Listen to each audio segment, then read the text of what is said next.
I knew something was wrong the moment Daniel's hand tightened on my elbow, guiding me toward the chair as if I were a fragile object he was tired of holding.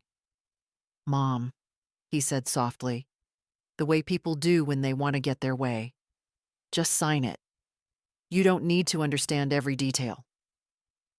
That was the moment the bank manager looked up, and I saw it in her eyes. A flicker of pity, then of anger. Not toward me, toward them. I hadn't expected anyone to defend me that day, least of all a stranger behind a polished walnut desk. She closed the folder Daniel had pushed toward her and folded her hands neatly on top of it. "I'm going to need you both to step outside," she said, her voice firm enough to cut the air. "Mrs. Hale stays. You two, leave the room. Right now." For a moment, neither Daniel nor Clara understood. They stood stiff, offended, their confidence cracking. I felt something move inside me, something that had been asleep for years, maybe decades. A quiet heat spreading through my chest. They protested, of course. They always protest when control slips from their hands. Daniel insisted. "We're just helping our mother. She gets confused." Clara chimed in, voice sugary and poisonous. "She asked us to take care of her finances." The bank manager didn't flinch. "Mrs. Hale can speak for herself." She looked at me then, and her expression softened. She waited. I don't know why, but that patience nearly broke me. No one had waited for my words in a long time. When the door finally closed behind them, the silence felt like cool water on a burn. I sat very still, listening to my own breathing. I'm 74, but I'd never felt as old as I did walking into that office. And suddenly, sitting alone with that closed folder in front of me, I didn't feel old at all. Just awake. "Mrs. Hale," the manager said gently, "do you know what they wanted you to sign?" I opened my mouth, closed it, tried again. "No," I admitted. "They said it was for my protection." Her eyes softened again, but not with pity. Thank God, I couldn't have borne pity. "This form," she said, tapping it lightly, "would give your son full access to your investment account, without limitations." The room felt smaller then, as if the walls had leaned in to listen.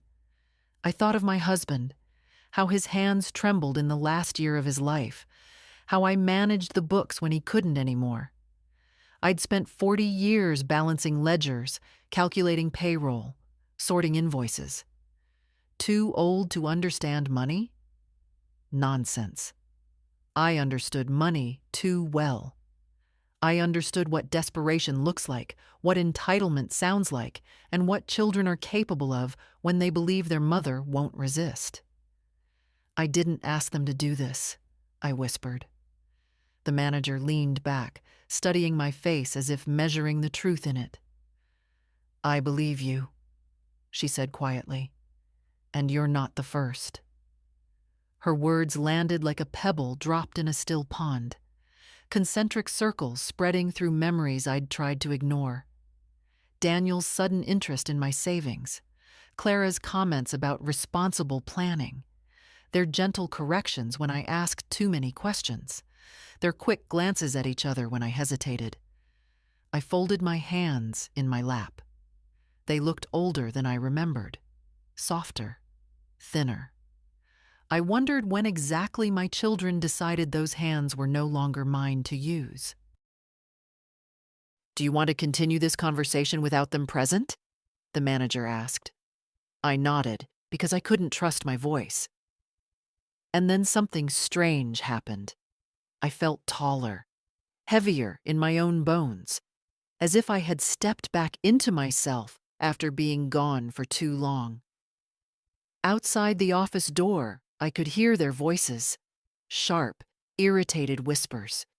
They were arguing with someone at the receptionist's desk. I imagined their faces, red with indignation, rehearsing explanations about how ungrateful I was, how burdensome, how confused. Let them talk. Let them practice their little performance. I sat there with the folder closed in front of me, and for the first time in years, I didn't feel like the one who needed to apologize. When the manager left to bring me water, I allowed myself a small exhale. It felt like the beginning of something, though I didn't yet know what. A shift in the ground beneath my feet, a quiet promise forming in my chest. The truth was simple. I wasn't confused. I wasn't fragile. I wasn't theirs to manage. I was Margaret Hale, and I had finally begun to wake up. When I came home that afternoon, the house felt smaller than usual, as if it knew something had shifted in me and was holding its breath. I stood in the hallway longer than I should have, my coat still on, my fingers resting on the edge of the console table where I used to place my husband's letters. It's strange how a place can greet you with silence. Not the gentle kind, but the kind that waits for you to admit something you've been avoiding. I hung my coat carefully, smoothing the sleeve the way I used to smooth his. Old habits, I suppose. They linger when people don't. The living room lay in soft shadow, late sunlight moving across the carpet like a slow tide. I walked to the mantel, touching the frame of our wedding picture. 53 years ago. I was 21, he 24. Both of us certain life would bend kindly if we worked hard enough. And we did. We built a home, a business, a family. When he died, 12 years ago now, I thought grief would be the hardest part. It wasn't. Loneliness was gentler. It whispered. What came after was louder, the way my children slowly shifted from warmth to impatience, from patience to condescension, until I was something between an obligation and an afterthought. I sat down in the old armchair, the cushion sighing under my weight. My hands still trembled slightly from the bank meeting. Not fear, something sharper. Awareness. I'd lived with a low hum of doubt for months, maybe years, but today it grew legs and stood in front of me. I leaned back, letting the memories wash over me. Little things, mostly. Clara snatching bills from my hand. So you don't confuse the notes. Daniel cutting me off mid-sentence when I asked about investments, their glances over my head as if I weren't in the room at all. At first, I thought it was concern. Then I decided it was stress. Today, I understood it was neither. On the far wall, the clock ticked with its usual arrogance, the same sound I'd fallen asleep to for half my life. I watched its hands crawl. I kept thinking back to the manager's face, the way she said, "Mrs. Hale, you can speak for yourself." No one had spoken to me like that in a long while. Not my doctor, who explained medications to my children instead of me. Not the insurance broker, who directed every question to Daniel as if I were invisible. And certainly not my own children, who talked about me in the third person, even when I was in the room. I rose slowly and went to the window. Outside, the sea was restless, a late autumn wind pushing the waves toward the rocks. My house had always felt safe, but that afternoon, it felt like a witness. It knew things I hadn't wanted to say out loud. I watched the gulls dive for food, each movement sharp and determined. There was something enviable about their simplicity. Hunger, flight, survival. Human ties are not so clear. On the small wooden table by the window sat a stack of unopened envelopes. I picked them up, flipping through the return addresses, some from the bank, some from insurance, one from a credit company I'd never used. A familiar unease tightened in my stomach. My children had handled all the paperwork for me this past year. Clara insisted it was less stressful for me. Just sign, Mom. Don't worry about the details. But details matter. Details reveal intention. I placed the envelopes back down, not ready yet to open them, but no longer willing to ignore them. I went into the kitchen, the light colder there, reflecting off the metal sink. I boiled water for tea, more for the comfort of the ritual than the drink itself. As the kettle hissed, I remembered a moment from years ago. Daniel was 12, standing on a stool, helping me wash dishes. He asked me why I always double-checked the numbers at the shop when his father already did them. I told him, because your father trusts me with our life, and I won't allow mistakes with something so precious. He laughed then, splashing water everywhere. What would that boy think of the man he became? Would he recognize himself? I carried my cup to the table and sat. I should have been tired, but I felt strangely alert, awake in places that had been numb. It's a strange thing to realize. Your own children believe you are useful only when silent. But silence is a choice, not a destiny. And I felt something in me refusing to stay quiet. As the sky darkened, I rested my hands on the table and looked at them.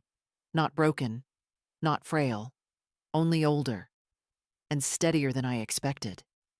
The day had shown me something I could no longer unsee. I was not the confused woman my children wanted me to be, and the life they had built around that idea was beginning to crack. I didn't sleep much that night, not because of fear.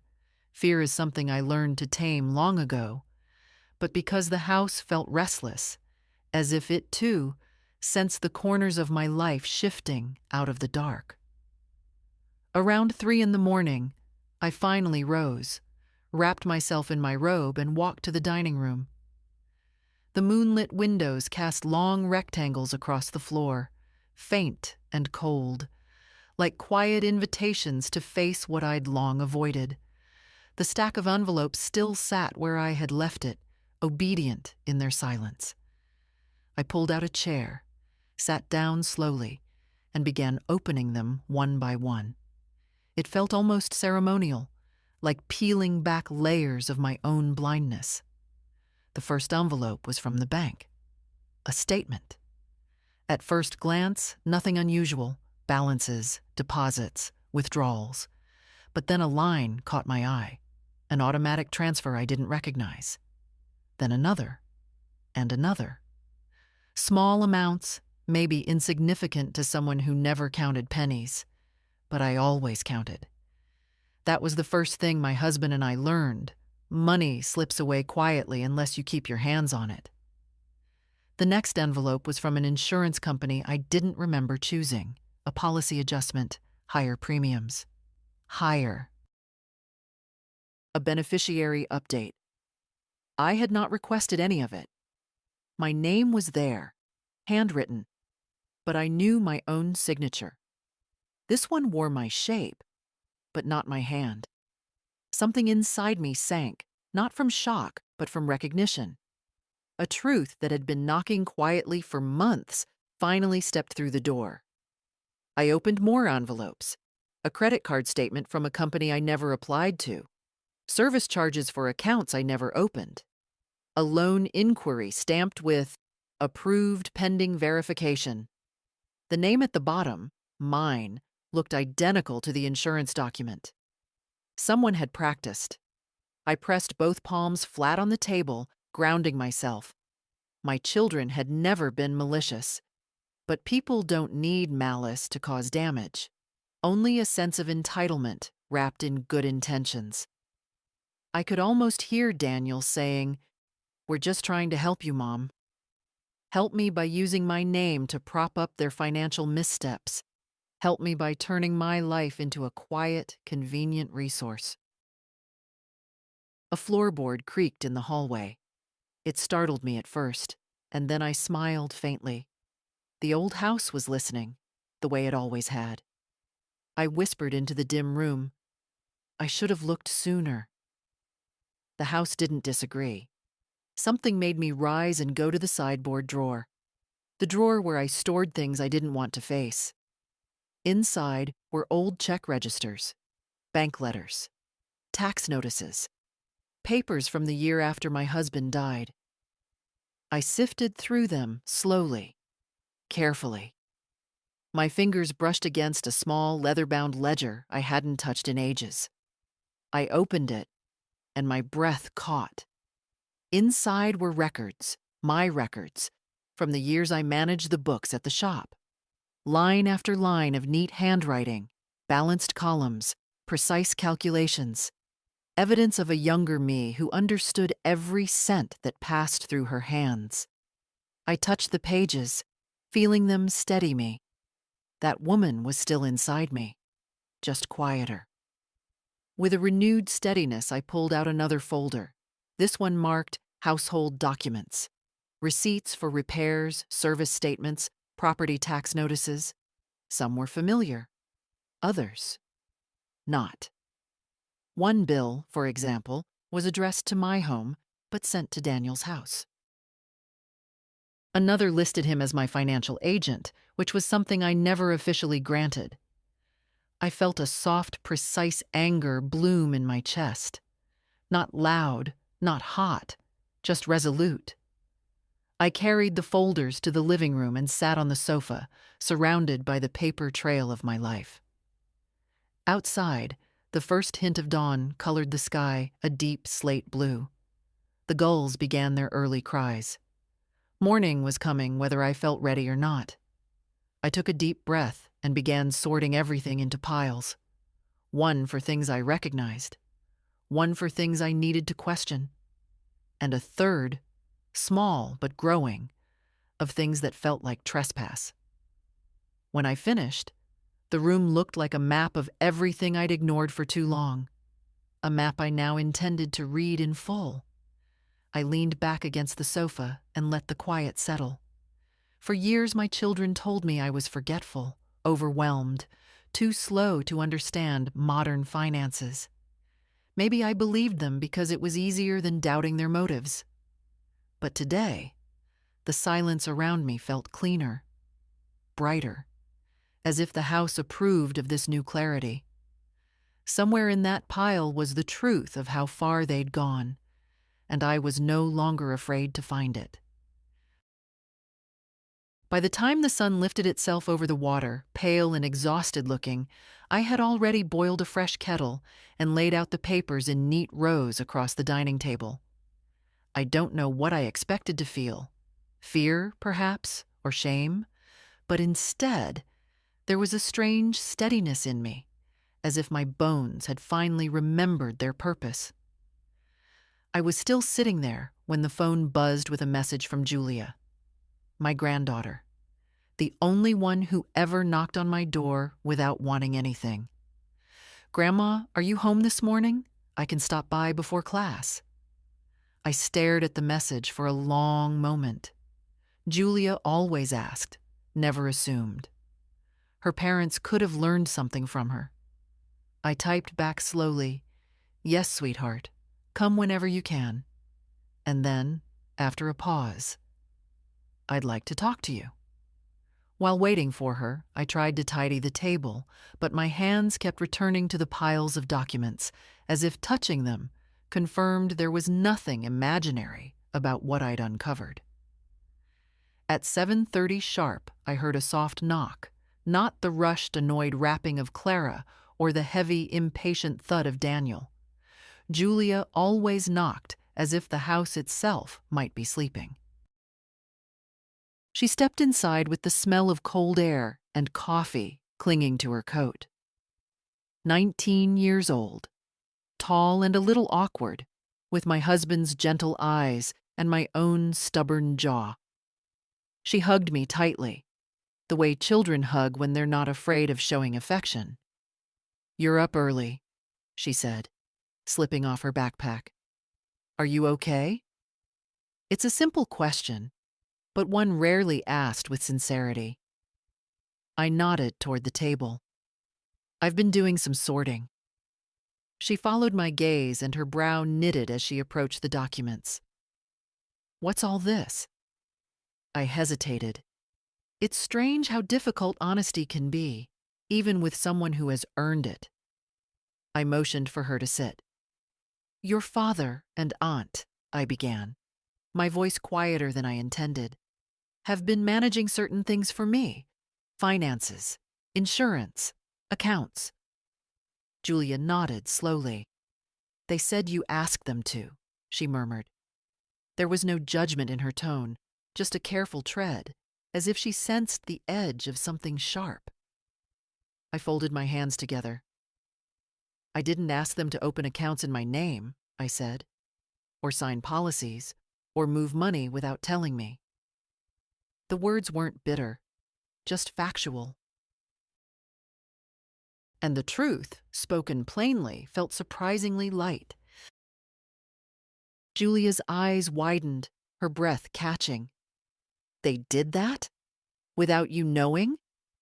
She picked up one of the letters, an insurance policy with its forged signature, and her fingers trembled. Grandma, this is illegal. I watched her, remembering the little girl who used to sit on my porch steps, counting seashells, always whispering the numbers under her breath, as if they were wishes. She had grown into a careful young woman, deliberate, observant. People do many things, I said softly, when they believe no one is watching. Julia sat back, her expression troubled. Dad always said you were overwhelmed, that it was easier if he handled everything. She swallowed hard. I thought he was helping. So did I whispered. For a while, we sat in silence.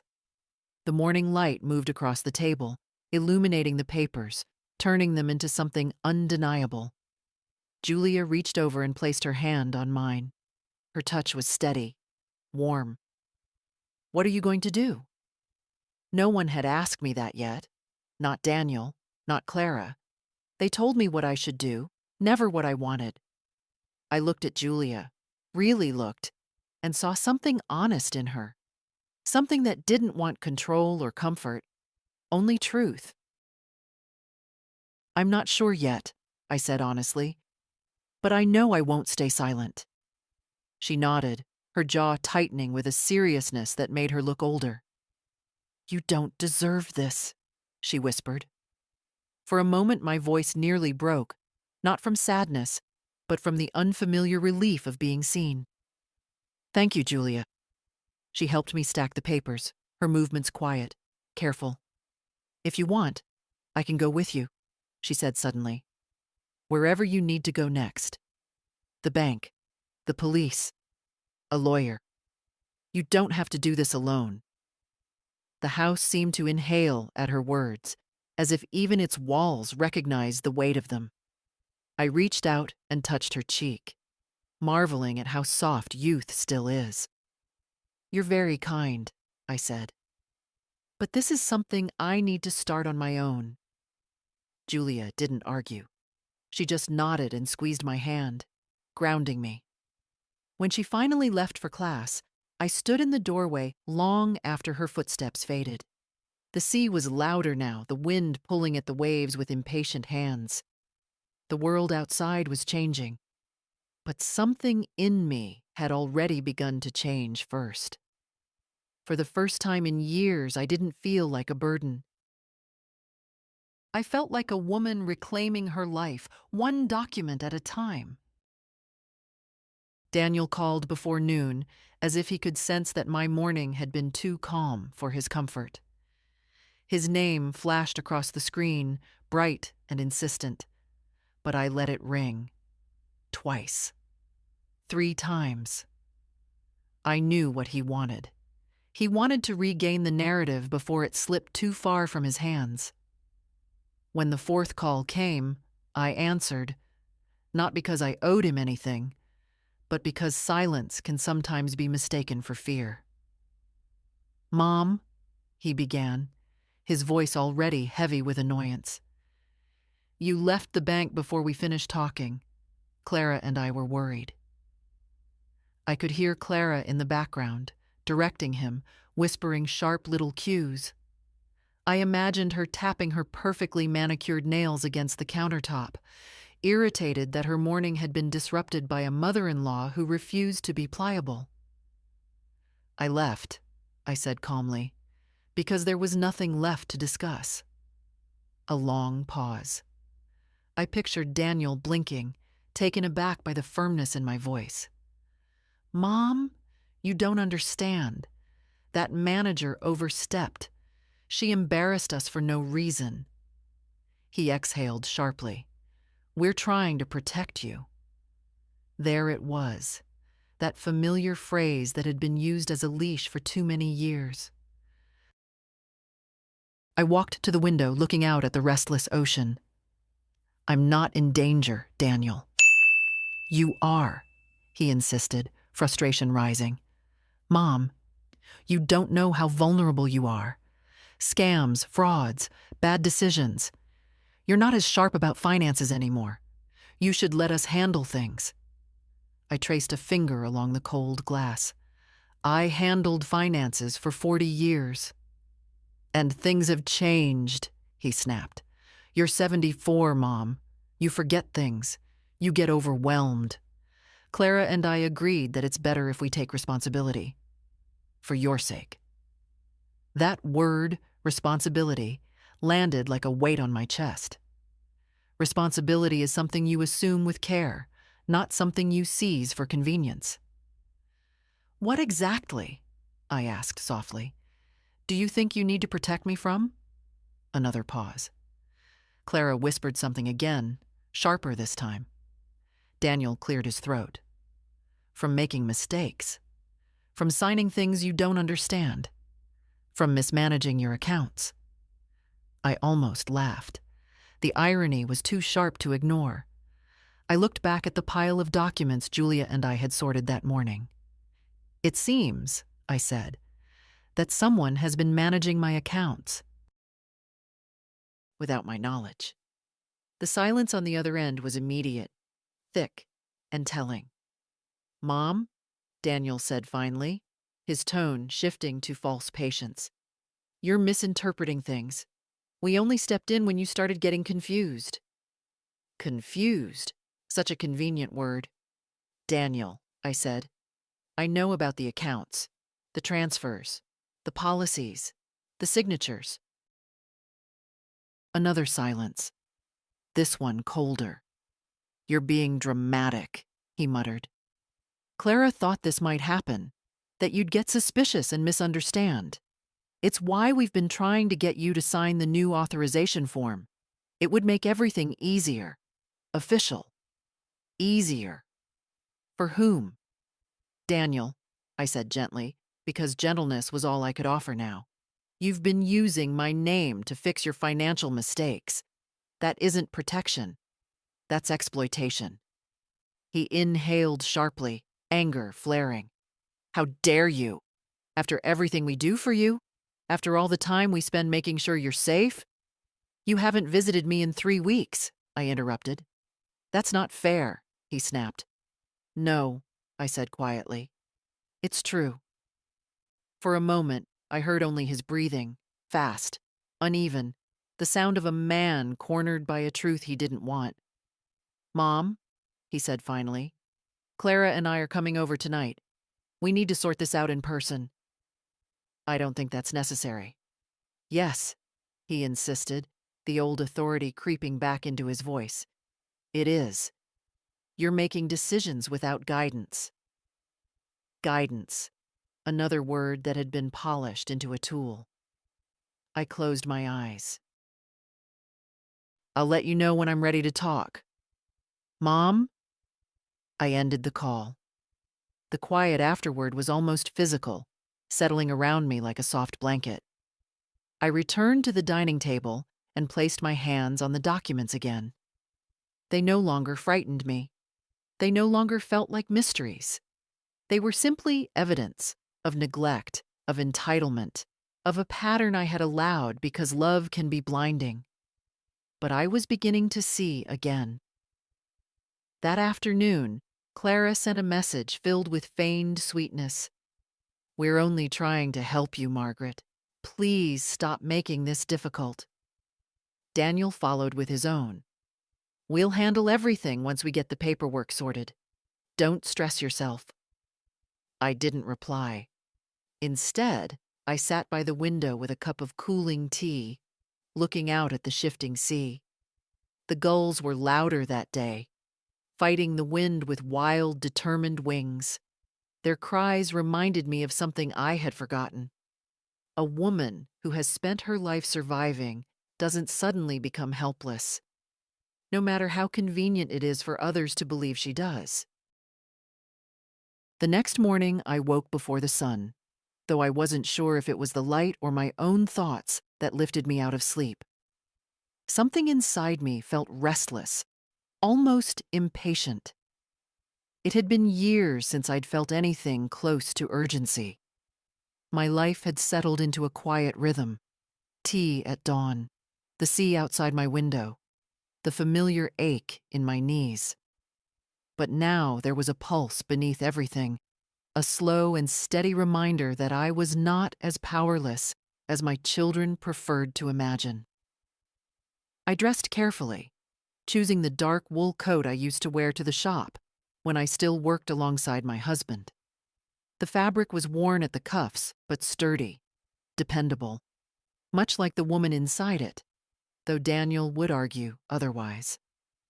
Before leaving the house, I gathered the folders I'd sorted with Julia's help. They felt like armor. The bank opened at 9, but I arrived early, sitting in my car in the quiet parking lot. The wind had picked up overnight, and the tall grass near the sidewalk bent in trembling arcs. I watched it for a while, marveling at how even something so fragile refused to stay still. When the lights inside the building flicked on, I stepped out of the car and walked toward the door. The lobby was empty, except for a young teller who straightened in surprise when she saw me. Her smile was warm, genuine, something I wasn't accustomed to from strangers anymore. "Good morning, Mrs. Hale. Do you have an appointment?" "I need to speak with the branch manager," I said, my voice steadier than I expected. She nodded and gestured toward the waiting area. I sat, resting the folders in my lap, smoothing the edges with my thumb. When the manager emerged from her office, she recognized me instantly. "Mrs. Hale," she said, coming toward me with quick steps. "I'm glad you came back." She led me into her office, closing the door behind us. The air inside felt different from the day before, calmer, more deliberate. She waited until I sat before taking her seat. "How are you feeling today?" It was a simple question, but unexpectedly kind. "I'm thinking more clearly than I have in a long time," I said. "And I need copies of every account linked to my name, every policy, every automatic transfer. Everything my children may have touched." Her expression softened into something like respect. "Of course. I can print those records for you. It might take some time."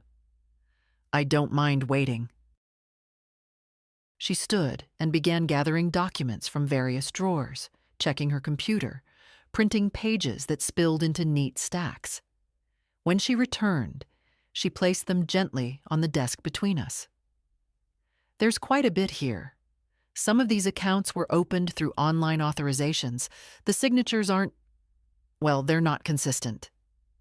I didn't react. I simply nodded and opened the top folder. Page after page showed things I had never approved: transfers marked as family support, checks deposited into Daniel's account, fees I did not recognize. And then something else: a line of credit in my name marked as inactive but approved. "Your children submitted that application 3 months ago," the manager said softly. "We flagged it because the documentation didn't look right. I wanted to speak with you before anything was finalized." The room grew very still. My heart didn't race. It didn't break. It simply settled, heavier and wiser. "Thank you," I murmured. She leaned forward. Mrs. Hale, would you like us to freeze the accounts temporarily until you've had a chance to speak with a financial advisor? I looked down at the papers, at the proof of decisions made about my life without my consent. Yes, I said. Freeze everything they can reach. The manager nodded. We'll secure your accounts today. No transactions will go through without your direct approval. Direct approval. Two simple words, and yet they felt like a door unlocking inside me. While she processed the requests, I sat quietly, listening to the faint hum of the printer and the occasional shuffle of paper. I thought about the years I let Daniel and Clara handle things out of trust, or perhaps out of habit.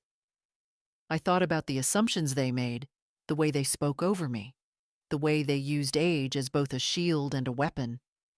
I thought, too, about how easily I had let them. When the manager finished, she handed me a final sheet outlining the account protections.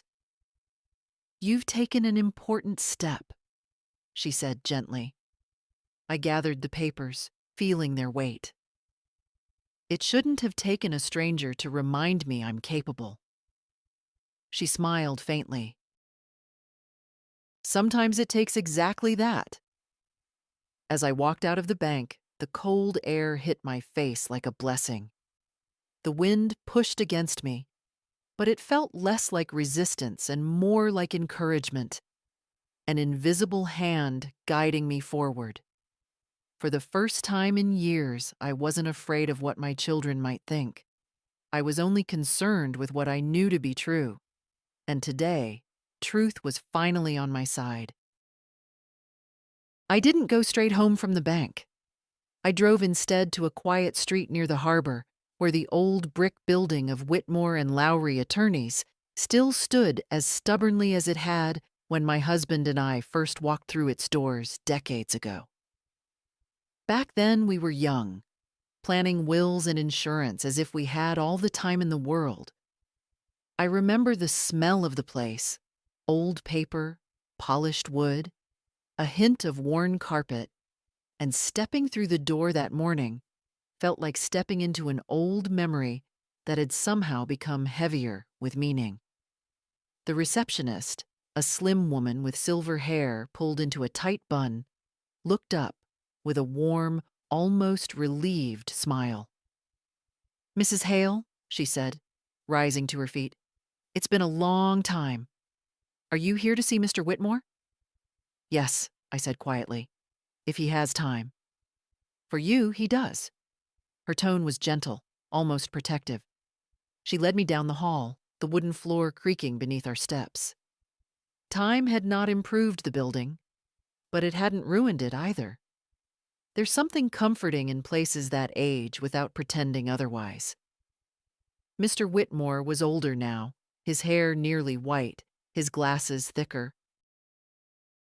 But when he looked up and saw me standing in the doorway, his expression softened with something like recognition and something like concern. Margaret, he murmured, come in. Sit. Tell me what brings you. I sat down across from him and placed the folders on his desk. I need help, I said, understanding what's been done in my name. He didn't interrupt. He simply opened the first folder and began reading, his brow slowly tightening as he flipped through the pages. Every so often he made a quiet sound, half sigh, half disapproval. Finally, he closed the folder and looked at me over the rims of his glasses. How long? He asked gently. Have your children been using your accounts? I don't know, I admitted. I only discovered the documents yesterday. He nodded slowly. It often starts that way. Small steps, small liberties, and before you know it, they've built an entire structure around your silence. I didn't flinch. I let it happen, I said. Not because I couldn't understand, but because I didn't want to believe they would take advantage. That's what most mothers say. he replied, not unkindly. Love is a powerful fog. He opened another folder, this one containing the forged signature, and slid it across the desk. This isn't your hand. No, I said. But it's close enough that they thought I wouldn't notice. He tapped the page with a thoughtful finger. This is forgery, Margaret.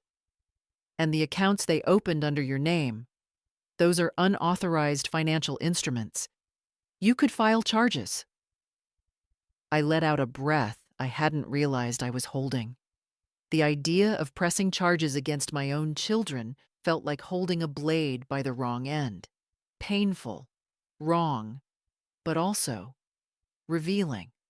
How much had I allowed for fear of confrontation? I'm not looking to punish them, I said. I'm looking to protect myself. Mr. Whitmore leaned back in his chair, studying me with a depth that made me feel both exposed and understood. Then we begin by revoking every power of attorney you may have signed, even the informal ones. He picked up a pen. And we establish a new structure, one they cannot access. A trust? I asked softly. Yes, irrevocable, if that is what you choose, with you retaining control and only one successor trustee. A strange heaviness settled in my chest, not dread, but the weight of choice. Julia, I whispered. He nodded. I suspected as much. He drafted letters, explained the legal steps with patience, never once raising his voice or rushing me. I listened carefully, my mind clearer than it had been in years. I understood the documents. I understood the implications. My children would be furious. They would accuse me of betrayal, of cruelty, of losing my mind. They would call it selfishness. But I knew what selfishness truly looked like. It wasn't what I was doing today. It was what they had been doing for years. When the paperwork was ready for signatures, Mr. Whitmore paused, pen hovering above the page. Margaret, he said quietly, this is the first time I've seen you come in alone. Your husband was always the one leading the conversation. And after he passed, your children. I nodded. But today, he said, offering the pen, you're leading. I looked down at the documents, the legal language crisp and final. My hand didn't tremble as I signed. Not once. When I finished, something inside me felt clean, as if the clutter of years had finally been swept aside. When I stepped back outside, the sky had cleared. The air smelled of salt and distant rain. I walked to my car with a steadiness I hadn't felt in a decade. My children still believed they controlled the board. What they didn't know was that today I'd finally made my first move. I drove home from the attorney's office with the windows cracked open, letting the cold coastal air fill the car. It had a bite to it, sharp enough to keep me awake, sharp enough to remind me that clarity was a living thing, not a thought. The road curved along the water, and for the first time in a long while, I didn't feel small behind the wheel. Age hasn't diminished me. It simply rearranged my strength into quieter places. When I reached the house, the porch steps creaked as usual, greeting me with their familiar complaint. Inside, the light was soft and gray, filtering through the curtains in thin ribbons. I set the folders on the kitchen table and filled the kettle again, though I didn't particularly want tea. It was simply a ritual, one that made the house feel inhabited and me less alone. As the water heated, I began gathering every document I could find. Insurance papers, old bank statements, receipts, account summaries. Even the meaningless newsletters Daniel insisted I just sign and forward. I sorted them into piles, some already understood, others still unread. But the pile that mattered most was the one I set to the side, the one marked mentally as evidence. Evidence of a slow erosion I had mistaken for care. The kettle whistled, but I ignored it. I switched it off and stood there with my hand resting on the counter, letting the warmth of the metal seep into my palm. Strange how comfort appears in places that have nothing to do with kindness. I sat down, opened the first folder Mr. Whitmore had given me, and reviewed every bolded note. Powers revoked. Access terminated. Accounts restricted. Signature protections enabled. Simple words, but they felt like a line being drawn, not against my children, but between the truth and the version of me they'd decided was easier to handle. Halfway through my reading, my phone buzzed. A message from Daniel. The preview alone carried the heat of his irritation. "We need those documents signed today. Stop delaying. You're making things harder than they need to be. It would have frightened me before. It didn't now." I set the phone face down, its vibration muffled against the wooden table. A second message arrived from Clara. "Your accounts aren't responding to our login. Did you change something? Let us help you, for God's sake." Help? Such a generous word, used so cheaply. I pushed the phone aside and returned to the papers. I underlined figures, circled dates, and found patterns I should have noticed years ago. But that's the thing about neglect. It hides itself in plain view. Every time I shrugged off a question, every time I trusted without checking, every time I accepted their impatience as a kind of love, the hole grew wider. By noon, I had built something resembling a picture of my own life without the comforting veil I'd draped over it. The discovery didn't break me. It steadied me. At one point, I walked to the window and opened it wide. The sea wind rushed in, scattering a few papers and lifting the curtains like wings. The house suddenly felt alive, as if it approved of what I was doing. Or perhaps it was simply relieved that its walls were no longer holding secrets for me. I sat again, calmer now, and made a new stack. Documents I would bring to the bank next. Questions I needed answered. Transfers that required reversal. I made a list in my handwriting, still neat, still mine, of every account Daniel and Clara no longer had the power to touch. It was a long list. As the afternoon slanted toward evening, my phone rang again. Daniel. This time calling, not texting.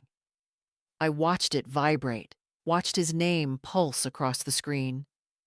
There was a time I would have rushed to answer, not out of obligation, but out of habit, out of the belief that children deserve immediate access to their mother's attention. But habits break when the truth is louder than fear. I let the call go to voicemail. As the ringing stopped, the silence afterward was oddly comforting, like a room finally cleared of noise, leaving only what matters. I exhaled slowly and gathered the final stack of documents. Tomorrow, I would take the next step. More freezes, more cancellations, more boundaries made visible in ink and signatures. Outside, the waves crashed against the breakwater with a kind of stubborn rhythm. The world didn't change because I made a decision, but I changed within it. And that, I realized, was enough. For years, my children moved through my life as if it were theirs to manage. Today, for the first time, the balance shifted, and I felt the ground steady beneath my feet. By the time evening settled over the house, I had made peace with the silence. It wasn't empty the way it used to be. It felt earned, like a clean floor after years of dust. But my children didn't share that peace. The first message came from Daniel just after 6. "Mom, why aren't the transfers going through?" The mortgage payment bounced. Did you touch something you shouldn't have? Call me. I stared at the screen, feeling nothing sharp. No spike of guilt, no wave of fear. Just a simple, quiet awareness. He wasn't worried about me. He was worried about consequences. A familiar story. Then came another message, this time longer. This isn't funny. Clara's furious. We've spent years keeping things organized for you. If you start changing things on your own, everything will spiral. You need to stop before you create a disaster. A disaster for whom, I wondered. I placed the phone on the table again, screen down. The house was dim except for the small lamp in the corner, casting a warm puddle of light that made the room feel smaller, safer. I sat there listening to the faint hum of the refrigerator and the slow ticking of the clock on the wall. Ordinary sounds. Steady sounds. The kind that remind you that life continues even when people demand your attention, like unpaid debts. At 7:30, the phone began ringing again. Daniel, then Clara, then Daniel again. The persistence was almost impressive. For years, I mistook this urgency for love, for responsibility. Now I understood it for what it was. Panic from people who had grown used to a privilege they never bothered to earn. On the fourth attempt, I let the call go to voicemail. When the alert chimed, I pressed play, holding the phone a careful distance from my ear. "Mom?" Daniel said, trying and failing to sound calm. "We need to talk. Right now. I don't know what's gotten into you, but undo whatever you did at the bank. Clara is embarrassed. The financial advisor we work with is asking questions, and it looks like you're undermining everything we've put in place." Everything they put in place. Without me. Around me. Never with me. His tone sharpened. "If you don't call me back tonight, I'm coming over. We can't let this get any worse." I ended the message and set the phone aside, letting my hand rest on the table until the tension left it. I looked around the room at the stacks of documents, at the small arc of lamplight falling across the wooden surface. This was my home, my life, my decisions. And for the first time in years, no one else's hands were on the steering wheel. A soft knock came at the door a little after 8, not forceful, not demanding, just hesitant. I knew immediately it wasn't Daniel or Clara. They didn't knock like that. They knocked as if the house owed them entry. When I opened the door, a gust of cold air slipped inside, followed by the sight of Julia standing on the porch, arms wrapped around herself, her cheeks red from the wind. "Grandma," she said softly, "Dad's been calling me. He says you're confused and refusing to talk. I wanted to check on you." Her voice, unlike theirs, carried no accusation, only concern. I stepped aside to let her in. "I'm not confused," I said. "I've never been clearer." She nodded, her eyes scanning the table, the papers, the pen still resting beside my notes. "They're panicking," she whispered. "I've never seen Dad like this." I poured her a cup of tea, and we sat together at the table.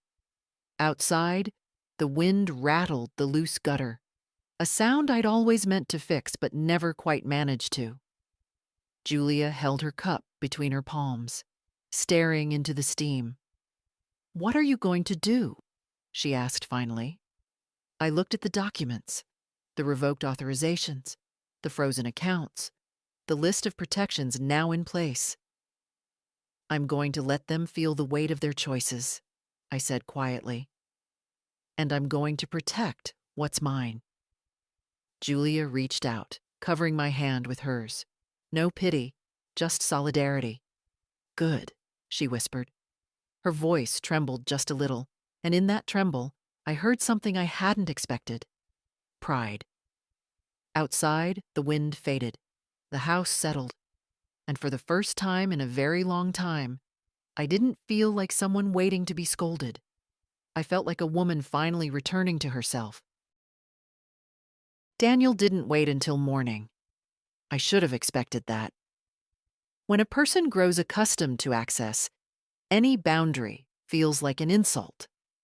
I had just finished washing the dinner dishes when headlights swept across my front windows, cutting through the dimness like a blade. A car door slammed, hard, irritated. And then another. Clara's sharper footsteps followed Daniel's heavy ones up the walkway. They didn't knock. They pounded. "Mom, open the door. We need to talk." I dried my hands slowly, deliberately. Not out of spite, out of calm. A calm I never knew I possessed. When I finally opened the door, Daniel pushed past me with the entitled energy of someone stepping into his own living room. Clara followed, her coat still on, her face tight with irritation. "I've been calling you all day," Daniel snapped. "Why didn't you answer?" "Because I didn't want to," I said simply. That startled him more than anger would have. Clara crossed her arms and scanned the room, her gaze landing on the table with all the documents. "So it's true," she murmured. "You've been making changes." I walked back to the table and sat, letting them stand. "Yes," I said. "I've taken back control of my accounts." Daniel's voice rose. "Control? You've created chaos. The mortgage payment didn't go through. The advisor can't access anything. Our accountant is confused." "Your accountant," I corrected gently, "is not mine." He stared at me, chest heaving. I could see the boy he once was, frustrated when he couldn't bend the world his way. But now that boy was in a man's body, with a man's ability to cause harm. "Mom," Clara said, stepping forward, softening her voice in that calculated way she used whenever she wanted compliance. "This isn't safe. You're making decisions you don't fully understand. Let us help." Help. Always that word. "I understand just fine," I said. "I understand that accounts were opened without my consent. I understand that money was moved behind my back. I understand that my signature was forged." Daniel flinched. Barely, but I saw it. "That's not what happened," he began, but Clara cut him off with a quick glance, sharp, warning. "Mom," she said, "we've been doing everything for your benefit. You can't imagine how stressful it's been. Handling your bills, keeping your home in order, making sure you don't fall for scams." I raised a hand. She stopped speaking. I didn't raise my voice. I didn't have to. "I am not falling for scams," I said. "But I have been deceived." Her eyes flashed. "Are you accusing us?" "I'm stating facts." Daniel took a step closer, his jaw clenched. "If you freeze the accounts, how are we supposed to manage things? How are we supposed to keep the bills paid?" "By paying your own," I replied. The room went utterly still. Outside, a gust of wind rattled the old gutter again, punctuating the silence. "You're being irrational," Daniel said. "You're letting someone get into your head. Who is it? That bank manager? A neighbor? Julia?" He pointed toward the table, toward the documents neatly arranged like evidence. "You don't gather papers like this on your own. Someone is manipulating you." A strange ache rose in my chest. Not pain, but sadness.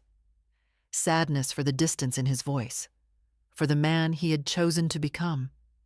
"No one is manipulating me," I said. "I am finally listening to myself." He shook his head, pacing now, running a hand through his hair. "This is unbelievable. We've spent years trying to build a system to make your life easier. And now you're tearing it apart because you suddenly think we're the villains." "I never said villains," I answered quietly. "But you've forgotten that helping someone requires consent." "You never asked for mine. Clara's voice sharpened. So what now? What's your plan? To cut us out? To accuse us of theft? To let some lawyer convince you we're monsters? I met her gaze steadily. My plan is simple. I will take care of my own life, and you will take care of yours. Daniel stopped pacing. His face had gone pale, tight with anger. He didn't know how to manage. If you don't reverse these changes, he said, voice low, you're going to force our hand. I stood. Slowly, deliberately. I'm not afraid of your hand, I said. I'm afraid of losing myself, and that is something I will not allow anymore. Neither spoke. Neither moved. For the first time in years, my silence belonged to me. Daniel finally exhaled, sharp and bitter. Fine, he muttered. Do what you want, but don't say we didn't try. They left without another word, their footsteps angry on the porch, their car tearing away with a spiteful roar. When the sound faded, the house relaxed around me. Timbers settling, pipes humming softly, as if the whole structure had been holding its breath. I sat down, folded my hands, and felt an unexpected stillness settle inside my chest. It wasn't victory, not yet, but it was the first real peace I'd tasted in years. The house was quiet the next morning, the kind of quiet that feels less like absence and more like breathing space. I moved through the rooms slowly, opening curtains, watering the plants, letting light spill into corners that had long been dim. There was no urgency in my steps, no anxious checking of the phone. I had spent years living in reaction to other people's demands. Now the silence felt like a room I hadn't entered in decades. Daniel and Clara didn't call. Not once. I suppose they were giving me the punishment they knew best. Withdrawal. They had done it before on smaller scales. A cold tone, delayed replies, a weekend of pointed silence. They used quiet the way some people use raised voices. But this time, something in their silence no longer reached me. Their absence didn't feel heavy. It felt clarifying. Around midday, I made myself tea and sat by the window overlooking the water. The tide was low, exposing the dark rocks beneath, jagged and unapologetic. I'd always preferred the sea in these moods, raw, unmasked. It reminded me of truths we're taught to soften: age, loss, disappointment, and now, boundaries. I sipped slowly, watching a fishing boat crawl across the horizon. For years, my life revolved around waiting for their visits, their calls, their moments of affection. Now I wondered how much I had missed while sitting in that waiting place. The world continued whether or not I participated in it. I simply hadn't noticed. That afternoon, I sorted through a drawer I'd avoided for ages. The one with old receipts, warranties, scraps of notes once important, but now meaningless. I found a photo of Daniel at 10, holding a trophy nearly as tall as he was. His smile was real then, bright and unburdened. I traced the edge of the photograph with my thumb. I wasn't angry at the boy he'd been. I wasn't even angry at the man, not really.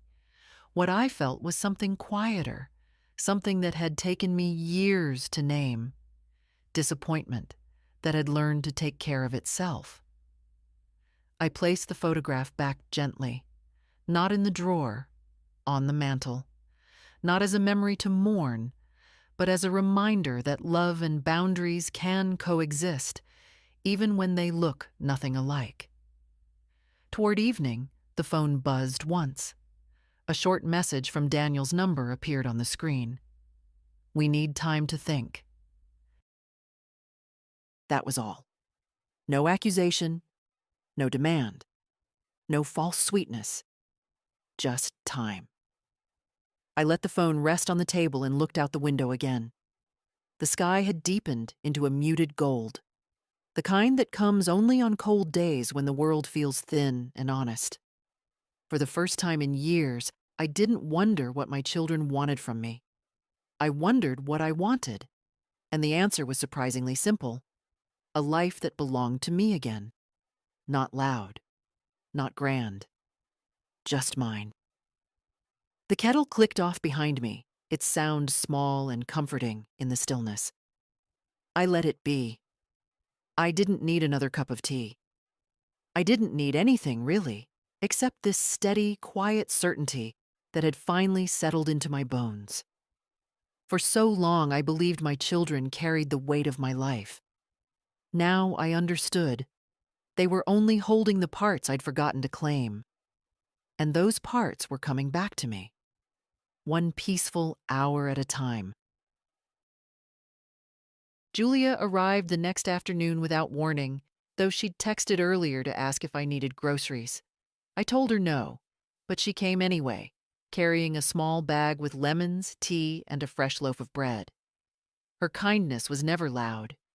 It was something that moved quietly through rooms, the way sunlight moves across a floor without asking permission. "I didn't want you to spend the day alone," she said, setting the bag on the counter. "I'm not alone," I replied. And it was true in a way I hadn't expected. The quiet no longer felt like an empty house. It felt like a companion, a witness. Still, I was glad to see her. She made us tea while I sat at the table, watching her move around my kitchen with the ease of someone who understood its corners. Her father had never learned its layout. Clara never tried. When Julia finally sat across from me, she folded her hands and waited. Not for instructions, not for a performance of suffering, but for truth. Few people know how to offer that space. "Did they contact you today?" she asked softly. I shook my head. "No, they're thinking." Her mouth tightened. "Dad's not thinking. He's strategizing." I smiled faintly. Perhaps, but let him. Strategy only works when the other side stays still. She looked at me for a long moment, almost studying me. "You sound different," she said. "Like something shifted." I traced the rim of my cup. It did. I spent years telling myself their behavior was normal, that I was imagining things. That age had clouded my judgment. But yesterday, when they stood in my living room and insisted they knew better, I realized something. She leaned in slightly. "What?" "That I have spent more of my life adjusting to other people's comfort than to my own." Julia exhaled, a small sound, half sorrow, half recognition. "Grandma, you didn't deserve that." "No," I said gently, "but I accepted it, and acceptance can look a lot like permission." She swallowed hard, her eyes shining though she wouldn't let them spill. "They don't see you," she whispered. "Not really. They only see what they want you to be." I thought about that. Children rarely see their mothers clearly. They see the woman who fed them, soothed them, forgave them. They see the version that makes their lives easier. They rarely see the person who existed long before they arrived. I let myself disappear, I said quietly, little by little. Every time I stayed silent. Every time I agreed for the sake of peace. Every time I allowed their urgency to overshadow my instincts. But I'm awake now. And once you see a thing clearly, it's difficult to unsee it. Julia reached across the table and took my hands. Her grip was steady, grounding. "I'm proud of you," she said. "I know that sounds strange to say to your grandmother, but I am." I felt something warm bloom in my chest. Not pride, exactly, but relief. Relief that at least one person in the family still recognized the shape of my humanity.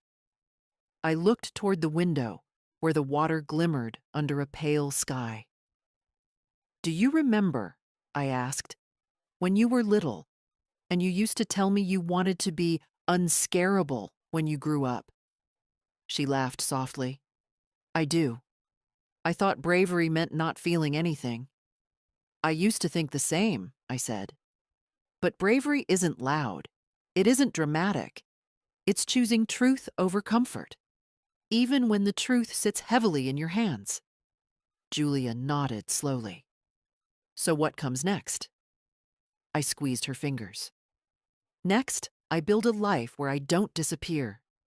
And the people who can't accept that will simply have to stand outside the door." We sat together in that warm, quiet kitchen until the sun began to set, casting soft gold across the table. Neither of us spoke for a while. We didn't need to. Some silences aren't punishments. Some silences are beginnings. The next morning, the sky was an unbroken gray, the kind that makes the sea look like brushed steel. I woke before dawn, not from worry, but from clarity. There are moments in life when a decision sits so fully in your chest that you no longer question it. You simply rise and move toward it, the way a tide moves toward shore. Today was that kind of day.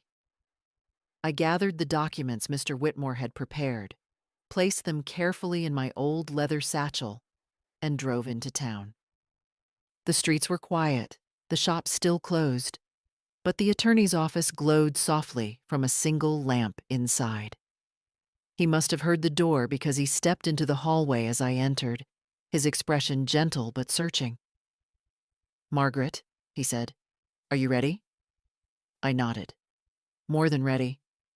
He guided me back to his office, where the papers lay neatly stacked: the trust documents, the transfer protections, the revised will. Words on paper, yes, but also boundaries, finely written in ink rather than in hopes I'd been too afraid to voice. He explained each page again, though I no longer needed the repetition. My mind was sharp this morning, sharper than it had been in years. As he spoke, I thought of my husband.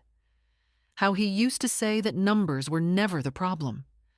The real challenge was the courage to follow them wherever they led. The documents led here. When he slid the trust papers toward me, he paused.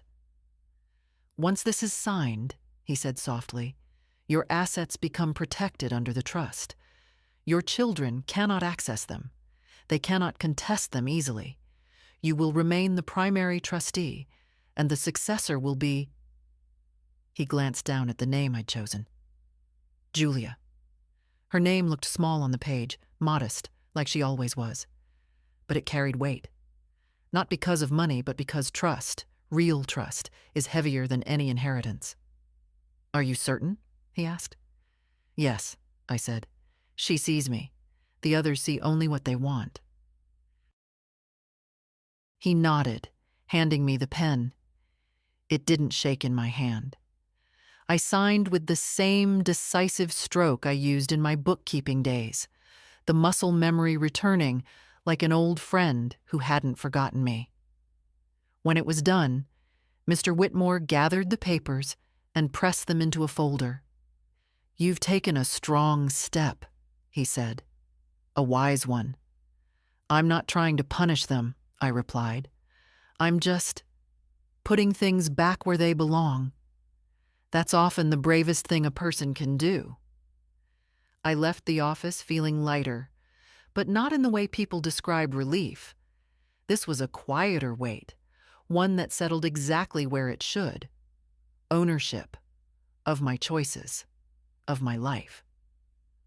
On the way home, I stopped at a small cafe and ordered a bowl of chowder, something I hadn't done alone in years.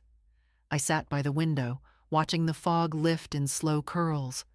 Couples came and went, workers hurried by, and in the midst of all that motion, I felt present. Not as a mother or widow or obligation, but as myself. When I returned home that afternoon, I placed the trust documents in my dresser drawer, beneath my neatly folded sweaters. Not hidden, just resting, waiting for the day they would matter. I knew my children would be furious when they learned. They would interpret this as betrayal, as ingratitude, as rebellion. They would insist they were only protecting me. But protection without permission is not love, and silence without choice is not peace. I stood by the window for a long time, watching the sea breathe in slow, patient waves. The trust was signed. The boundaries were real now. The next storm would come, I had no doubt. But for the first time in many years, I wouldn't meet it unarmed. They didn't wait long. 2 days passed with no word, no apology, no honest conversation. Just a silence thick enough to feel deliberate. I spent those days quietly, sweeping the porch, listening to the gulls, rereading old recipes I hadn't made in years. There was peace in it, a peace built not from avoidance but from choosing myself for once. But storms don't stay offshore forever. Late in the afternoon, when the fog was beginning to thin, their car appeared at the end of my driveway.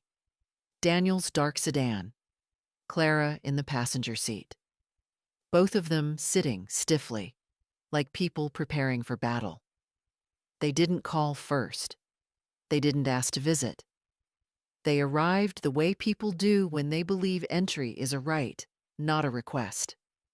I opened the door before they could knock. Their expressions told me everything. "Mom," Daniel said without greeting, "we need to talk. Now." I stepped aside, but only enough to let them in if they chose to behave.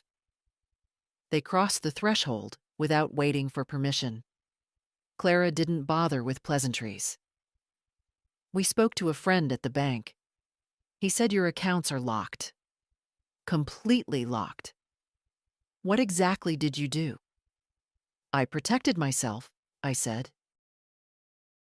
"From us?" Her voice cracked with disbelief. Real or performed, I couldn't tell. Daniel dropped into a chair at the table, frustration radiating off him. "Mom, you've caused a mess. The financial advisor is confused. Our accountant is asking questions we can't answer. And now," he gestured toward the window in some irritated arc, "now we hear you've drafted legal documents?" I met his gaze calmly. "Yes." "What documents?" Clara demanded. "My affairs," I answered. "Handled by me?" She laughed, short, humorless. "You're not capable of managing all this. You know that." "I am capable," I replied. "I always was. You simply preferred the version of me that didn't question anything." Daniel leaned forward, folding his hands in a gesture meant to look patient. "Mom, this isn't about control. This is about safety. You're making choices without thinking them through." "I've thought about very little else," I said softly. A flash of something, fear maybe, crossed his face, though he masked it quickly. "We took care of everything for you. Bills, accounts, paperwork. You took control," I corrected. "That is not the same as care." Clara paced the room, her heels tapping sharply against the floorboards. "So what now? You're rewriting your will? Giving everything to strangers? To—" She stopped herself, but the implication hung in the air. "To Julia," I finished for her. Daniel stood so abruptly his chair scraped against the floor. "You did that? You actually changed the will? After everything we've done for you?" I held his gaze steadily. "I changed it because of everything you've done." His face flushed. "That's, Mom, that's betrayal." "No," I said. "Betrayal is using someone's signature without permission. Betrayal is opening accounts in my name. Betrayal is insisting I'm confused so you can manage what isn't yours." The room went very still. Clara stopped pacing. Daniel's mouth tightened into a thin, pained line. They weren't used to seeing me like this. Not angry, but unwavering. Daniel tried again, softer this time, using the voice he reserved for negotiations. "We can fix this," he said. "Undo what you signed. We'll start fresh. No lawyers, no drama, just us." I shook my head. "I'm done starting over. I'm done being handled." Clara stepped closer, her voice trembling with something she mistook for righteousness. "So, you're cutting your own children out of your life?" I considered her words carefully. "No. I'm allowing you to step out if you choose. I'm not closing a door. I'm just no longer keeping it unlocked for people who don't bother to knock." Neither spoke. For a long moment, they stood there. Two adults who had once been children I carried, fed, forgave. Now strangers orbiting around a version of me that had ceased to exist. Finally, Daniel exhaled shakily. "If this is how you want it, fine." They walked out without another word. The house felt lighter the moment the door clicked shut. Not because they were gone, but because I finally stayed. The house felt unusually still the morning after Daniel and Clara left, as if even the walls were adjusting to a new kind of quiet. I moved slowly through the rooms, touching the back of a chair here, straightening a picture frame there. Not out of nervousness, just acknowledgement. These small things had witnessed so much, years of compromise, years of shrinking myself to fit inside other people's comfort. And now, finally, a shift. The sea outside was calm. A soft gray ribbon stretched across the horizon, the surface barely rippling. I stood at the window for a long time, breathing in that stillness as though it were something I had waited decades to inhale. Perhaps I had. I made myself oatmeal and sat at the kitchen table, the morning light catching on the rim of my spoon. No messages, no demands, no footsteps in my driveway. Their silence felt different today, not as punishment, but as distance finally allowed to settle where it belonged. Love doesn't disappear when boundaries appear. It simply becomes honest. Around mid-morning, Julia arrived. She didn't knock right away. I saw her through the window, hesitating on the porch, her breath clouding softly in the cold air. I opened the door before she raised her hand. "You don't need to ask," I said. "You're always welcome." She stepped inside, cheeks rosy from the wind. "I didn't want to intrude," she said. "You don't," I replied. "Not you." She smiled a little, setting her bag down. "Dad's not talking to me," she admitted quietly. "He said I encouraged you." I poured her tea and motioned for her to sit. "You didn't encourage me," I said.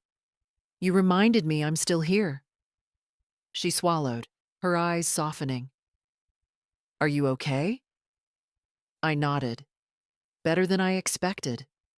Better than they expected, I suppose. We sat in companionable silence for a while.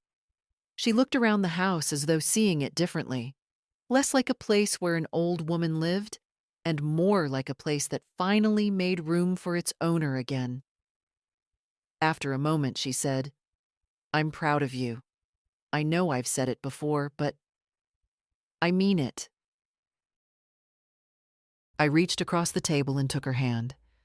Her fingers were warm, steady, full of a quiet loyalty that didn't need to prove itself. "You don't know how much that means," I said. But maybe she did. Young people sometimes see more clearly than we give them credit for. Later, after she'd gone to class, I stepped outside onto the porch. The boards creaked beneath me, the same familiar complaint they'd made for years, but now it felt like greeting, not burden. The air smelled of salt and wood smoke drifting from a neighbor's chimney. I wrapped my shawl tighter around my shoulders and walked down the steps. I hadn't taken a walk in weeks, not since the tension began with Daniel and Clara. As I followed the curve of the street, the cold breeze brushing against my face, I realized how much of my life I'd lived waiting for someone else's approval. How much of myself I'd handed over, piece by piece, not because I was weak, but because I believed love required shrinking. But love doesn't ask you to disappear, and age doesn't make your life any less yours. By the time I reached the edge of the breakwater, the sun had pushed through the clouds, a thin, bright line stretching across the water. The waves moved gently, as though the whole sea had decided to exhale. I closed my eyes and let the wind press against me, steady and unafraid. I had made choices my children wouldn't approve of. I had reclaimed what they'd mistaken for abandon. I had drawn boundaries they would resent. But I had done it with a clear mind, a steady heart, and the knowledge that dignity isn't something you protect once. It's something you choose again and again, quietly, without applause. And maybe one day they'll understand. Maybe they won't. But that understanding no longer determines the shape of my days. I turned back toward the house, each step light, deliberate. For the first time in years, I felt entirely like myself. And if someone reading this has ever been talked over, dismissed, or told they don't understand their own life, take this from an old woman who finally remembered her worth. Don't wait for permission to protect what belongs to you.